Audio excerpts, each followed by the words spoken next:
Good morning students. आज हम लोग राम लक्ष्मण परशुराम संवाद को पढ़ेंगे। यह जो राम लक्ष्मण परशुराम संवाद है सो गोस्वामी तुलसीदास द्वारा रचित रामचरितमानस से लिया गया है। रामचरितमानस के बालकांड से लिया गया है। रामचरितमानस के बालकांड से लिया गया है और इसमें जो है सो राम की विनम्रता, परशुराम की उग्रता और लक्ष्मण की चपलता को दिखाया गया है। ठीक है, ये इन तीनों के गुण के रूप में, इनकी विशेषता के रूप में यहाँ पर दिखाया गया है। प्रसंग उस समय की है जब राम जो है सो जनकपुरी पहुँचे हुए हैं। सीता के स्वयंवर की रचना की गई है, जैसे जनक के द्वारा। उनकी एक प्रतिज्ञा है कि शिव के धनुष के ऊपर जो प्रत्यंचा चढ़ाएगा उसी से सीता का विवाह होगा।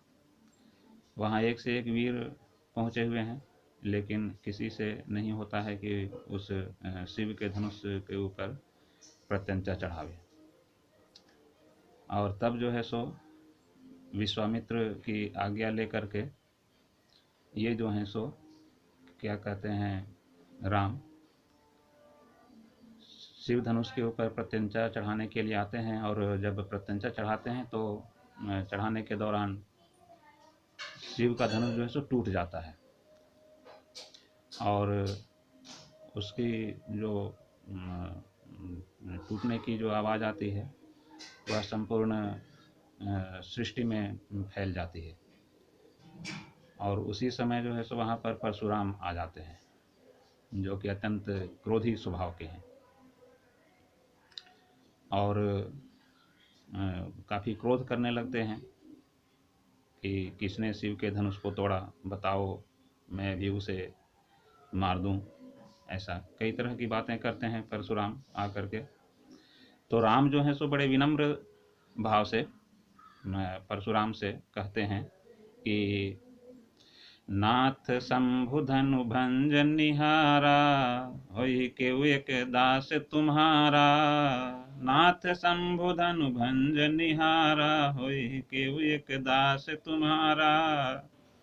अर्थात हे नाथ, हे स्वामी, इस शंभु धनुष को अर्थात शिव के धनुष को तोड़ने वाला कोई आपका दास ही होगा, कोई एक आपका दास ही होगा। राम बड़े विनम्र स्वभाव के हैं। अपनी विनम्रता को प्रदर्शित करते हुए, ताकि उनकी वाणी में जो विनम्रता है वह स्पष्ट हो रही है। इसीलिए कहा कि हे स्वामी, स्वामी शब्द से संबोधित किया है परशुराम को कि आपका कोई दास ही होगा। हो ही कि एक दास तुम्हारा, आपका एक सेवक ही होगा, वह कोई सेवक ही होगा जिसने शिव के धनुष को तोड़ा है। आगे कहते हैं, आय सुकाह कहिय किन मोहि, मुनि ऋषाई बोले मुनि को ही। कहिए उसके लिए क्या आज्ञा है। आपका जो सेवक है जिसने धनुष को तोड़ा है उसके लिए क्या आज्ञा है, सो आप मुझसे कहिए। आपका ही कोई दास है, उसके लिए क्या आज्ञा है, सो आप मुझसे कहिए। आगे कहते हैं क्या, सुनि ऋषाई बोले मुनि को ही। सुनि ऋषाई बोले मुनि को ही, है ना। मुनि अर्थात परशुराम जो है सो क्रोध में आकर के गुस्सा करते हुए बोलते हैं, सेवक सो जो करे सेवकाई, अरि करनी करिए लड़ाई। राम से कहते हैं कि सेवक वही है जो सेवा करे, सेवक वही है जो सेवा करे। शत्रुता करने वाला जो है सो उससे तो लड़ाई ही करनी चाहिए, अर्थात वह तो लड़ाई ही करेगा।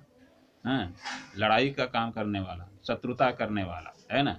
शत्रु का कर्म किया है। शिव के धनुष को तोड़ने वाला जो है वह शत्रु का कार्य किया है, और उससे जो है सो सेवा की बात ये नहीं है।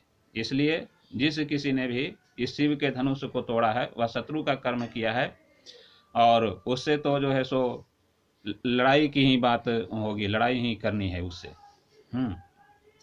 शत्रुता की है उसने शिव के धनुष को तोड़ करके, इसलिए इस तरह की बात कही है परशुराम ने। क्या कहा? सेवक सो जो करे सेवकाई, हरि करनी करी लड़ाई। हरि करनी करी लड़ाई, हरि करनी है ना। शत्रुता का कर्म करने वाला जो है सो, शत्रुता का कर्म करने वाला लड़ाई ही करता है। शत्रुता का कर्म करने वाला लड़ाई ही करता है। सेवक वह है जो सेवा करे। ठीक है, आगे है, सुनहु राम जेहि शिव धनु तोरा, सहस बाहु सम सो रिपु मोरा। राम को फिर जो है सो परशुराम कहते हैं कि सुनो राम, जिसने शिव धनुष को तोड़ा है। सुनहु राम जे शिव धनु तोरा, कि सुनो राम, जिसने शिव के धनुष को तोड़ा है। सहस बाहु सम सो रिपु मोरा, वह जो है सो सहस्र बाहु के समान मेरा शत्रु है। सहस्र बाहु एक शत्रु है परशुराम का, जिसका शिरच्छेदन बहुत पहले ही कर चुके हैं परशुराम। अपने फरसे से उसके सिर को काट डाला है उन्होंने बहुत पहले। उसके बारे में कहते हैं कि वह सहस्रबाहु के समान ही मेरा शत्रु है। जिसने शिव के धनुष को तोड़ा है वह जो है सो सहस्रबाहु के समान ही मेरा शत्रु है। सो बिल गाँव बिहाई समाजा, न त मारे जय है ही सब राजा। ठीक है, आगे परशुराम कहते हैं, क्या कहते हैं कि सत सो बिल गाँव बिहाई समाजा, न त मारे जय है ही सब राजा। कहा इसलिए इस राज समाज से जो है सो उस शत्रु को, उस शिव के धनुष को तोड़ने वाले द्रोही को अलग करो। वह स्वयं अलग हो जाए या उसे आप ही अलग कर दो। ठीक है, नहीं तो यहाँ जितने भी उपस्थित हैं सभी के सभी राजा मारे जाएंगे मेरे द्वारा। ऐसा परशुराम जो है सो कहते हैं। किससे कहते हैं? राम से कहते हैं। ठीक है, क्या कहते हैं? सो बिल गाँव बिहाई समाजा, न तमारे जय है ही सब राजा। नहीं तो सब राजा मारे जाएंगे। इसलिए उस शत्रु कर्म करने वाले को अलग करो इस समाज से, वह स्वयं अलग हो जाए, है ना। इसलिए इस समाज से अलग हो जाए वह शत्रु कर्म करने वाला जिसने शिव के धनुष को तोड़ा है, अन्यथा सभी के सभी राजा जो हैं सो मारे जाएंगे। आगे है, सुनि मुनि बचन लखन मुस्काने, बोले परशु धरहि अवमाने। सुनि मुनि बचन लखन मुस्काने, बोले परशु धरहि अवमाने। राम के साथ बात हो रही थी परशुराम की, और परशुराम की जो बात हो रही थी तो परशुराम काफी क्रोध में हैं। अब उनके क्रोध को देखते हुए वहां पर जो है सो लक्ष्मण आते हैं। इसीलिए कहा सुनि मुनि बचन लखन मुस्काने। मुनि के वचन को सुन करके लक्ष्मण जो है सो मुस्कुराते हैं, अर्थात परशुराम के वचन को सुन करके लक्ष्मण जो है सो क्या करते हैं? मुस्कुराते हैं। और परशु धरहि अवमाने, बोले, है ना, परशु को धारण करने वाले परशुराम की अवमानना करते हुए, अर्थात उनका अपमान करते हुए बोले। क्या बोले? बहु धनु ही तोरी लरिकाई, कबहु न असिरिस कीन्ही गोसाई। बहुत ही धनुहियों को तोड़ा हमने बचपन में। लक्ष्मण बोलते हैं कि मुनि जी महाराज, सो हमने तो बचपन में बहुत से धनुषों को तोड़ा है, धनुहियों को तोड़ा है। छोटे छोटे धनुष, धनुहिया। ठीक है, बहु धनु ही तोरी लरिकाई, कबहु न असिरिस कीन्ही गोसाई। आपने तो उस समय वैसा कभी क्रोध किया नहीं जैसा कि आज आप कर रहे हैं। आज जिस क्रोध को आप प्रकट कर रहे हैं, आज जिस तरह से आप क्रोधित हैं एक धनुष के टूट जाने पर, उस समय तो आपने कभी क्रोध नहीं किया। आखिर आप आज इस तरह का क्रोध क्यों कर रहे हैं? कहते हैं, यही धनु पर ममता के ही हेतु सुन रिसाई कह भृगुकुल केतु। यही धनु पर ममता के ही हेतु सुन रिसाई कह भृगुकुल केतु। भृगुकुल केतु अर्थात परशुराम, है ना। परशुराम जो हैं उनके बारे में भृगुकुल केतु कहा गया है। ये जो है सो जमदग्नि ऋषि के पुत्र हैं परशुराम, और भृगु ऋषि के पौत्र, ठीक है। अर्थात इन्हें भृगुकुल के पताका के रूप में यहाँ पर कहा गया है, अर्थात भृगुकुल के मान रखने वाले के रूप में, अर्थात भृगुकुल से संबंध रखते हैं इसलिए भृगुकुल के पताका कहा गया। भृगुकुल के मान रखने वाले परशुराम के बारे में कहा गया है कि भृगुकुल केतु जो हैं सो क्रोध करते हैं। क्यों क्रोध करते हैं? लक्ष्मण की व्यंग्यपूर्ण वाणी को सुन करके, लक्ष्मण के व्यंग्यपूर्ण वाणी को सुन करके परशुराम जो हैं सो क्रोध करते हैं। कहा ना उन्होंने, बहु धनु ही तोरी लरिकाई कबहु न असिरिस कीन्ही गोसाई। बचपने में हमने बहुत से धनुइयों को तोड़ा है, इसके पहले तो आपने कभी इस तरह का क्रोध किया नहीं। आखिर यही धनु पर ममता के ही हेतु, है ना, इस धनुष पर आखिर इस तरह की ममता क्यों है? तो परशुराम जो है सो क्रोधित होते हैं। परशुराम क्रोधित होते हैं, और क्रोधित होते हैं, बोलते हैं, रे नृप बालक काल बस बोलत तो ही न संभार। धनु ही सम त्रिपुरारि धनु विदित सकल संसार। परशुराम क्रोध में आकर के कहते हैं कि रे नृप बालक, नृप राजा है ना, राजपुत्र, रे नृप बालक, रे राजपुत्र, ए राजपुत्र, ए राजा के बेटे,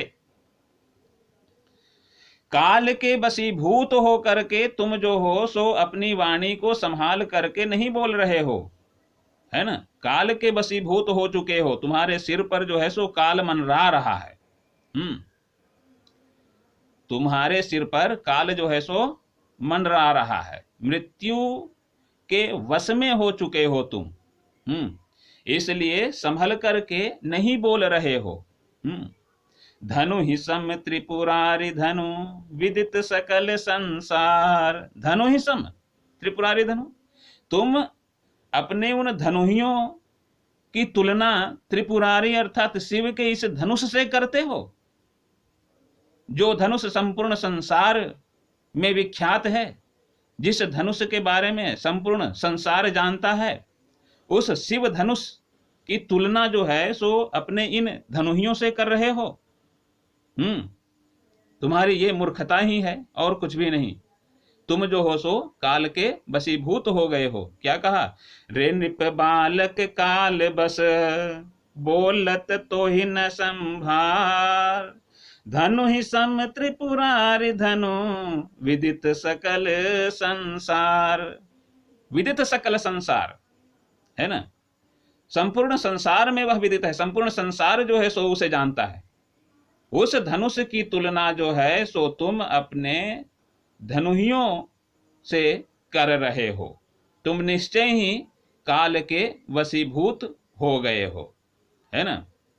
कहा, रे नृप बालक, हे राजपुत्र, तुम मृत्यु के वशीभूत हो चुके हो। काल जो है सो तुम्हारे सिर पर मंडरा रहा है ना। इसलिए बोलत तो ही न संभार, तुम संभल करके नहीं बोल रहे हो, अपनी वाणी को संभाल नहीं रहे हो। ठीक है दोस्तों, आज इतना ही, फिर मिलते हैं अगली कक्षा में। तब तक के लिए स्वस्थ रहिए, सुखी रहिए। चैनल को सब्सक्राइब कीजिए, लाइक कीजिए, शेयर कीजिए। धन्यवाद।